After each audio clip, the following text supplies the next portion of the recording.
Praise the lord. ప్రభువైన యేసుక్రీస్తు నామమున మీ అందరికీ శుభములు. మన యొక్క దిన భాగంలో నుండి ఎఫెసీయులకు రాసిన పత్రిక 5వ అధ్యాయం 14వ వచనం. అందుచేత నిద్రించుచున్న నీవు మేల్కొని మృతులలో నుండి లెమ్ము, క్రీస్తు నీ మీద ప్రకాశించునని ఆయన చెప్పుచున్నాడు. మన యొక్క పాత జీవితం నుంచి ఒక కొత్త జీవితానికి మరలాలని, మన యొక్క పాప స్థితి నుంచి క్రీస్తు వైపు మరలాలని ఈ వాక్యము మనల్ని పిలుస్తుంది.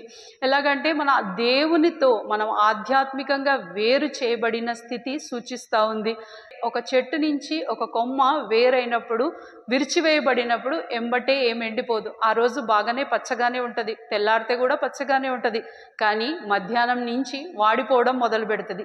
మన యొక్క ఆత్మీయ జీవితం కూడా అంతే. బాగానే ఉన్నాం కదా, అందరి దృష్టిలో మంచిగానే కనబడుతున్నాం కదా అని అనిపిస్తూ ఉంటుంది. కానీ రాను రాను క్రీస్తు నుంచి వేరైన మనము జీవం లేని వారుగా అయిపోతాం. దేనికి స్పందించలేని స్థితిలో ఉంటాం.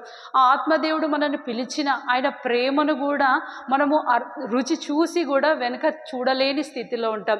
ఆ స్థితి అదెంతో భయంకరమైంది, అదెంతో డేంజర్ స్టేజ్కి మనం చూపిస్తూ ఉంది.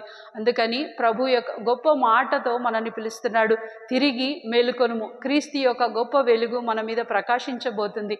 నీవు ఆ ఒక్క స్టెప్ ఇన్ ఆయనకెళ్ళి వస్తే చాలు, ఆయన మళ్ళీ తిరిగి నిన్ను మెయిన్ కొమ్మతో అంటుకట్టేవాడుగా ఉంటాడు. మళ్ళీ మనం చిగురించేనట్లుగా చేయగలడు. రండి ప్రభు దగ్గరికి వద్దాం. ఈ ఎండిపోయిన స్థితిలో ఎంతకాలం ఉంటావు, ఈ నిద్రించుచున్న స్థితిలో ఎంతకాలం ఉంటావు. ఇక దేవుడు అంటున్నాడు కదా, లెమ్ము తేజరిల్లుము, నీ కొరకు వెలుగు వచ్చి ఉన్నది. ఆ వెలుగు ఆ క్రీస్తు యొక్క మహిమలో మనం కూడా ప్రకాశించినట్లుగా, మనం ప్రభు చేత సంధించబడి మళ్ళా తిరిగి ఆయనతో అంటుకట్టుబడినట్లుగా దేవుడు మనకు సహాయం చేయనుగాక. ప్రార్థన చేసుకుందాం. ప్రియమైన తండ్రి, యేసు ప్రభు ఘనమైన నామంలో దేవా, నిద్రించుచున్న స్థితిలో మేము ఉన్నాం. దయతో మమ్మల్ని మేల్కొల్పి ఆ పాపం నుంచి విడుదల పొంది తిరిగి నీతో అంటుకట్టుబడినట్లుగా మాకు సహాయం దయచేయమని ప్రార్థిస్తూ యేసుక్రీస్తు నామంలో ప్రార్థిస్తున్నాం తండ్రి. ఆమేన్.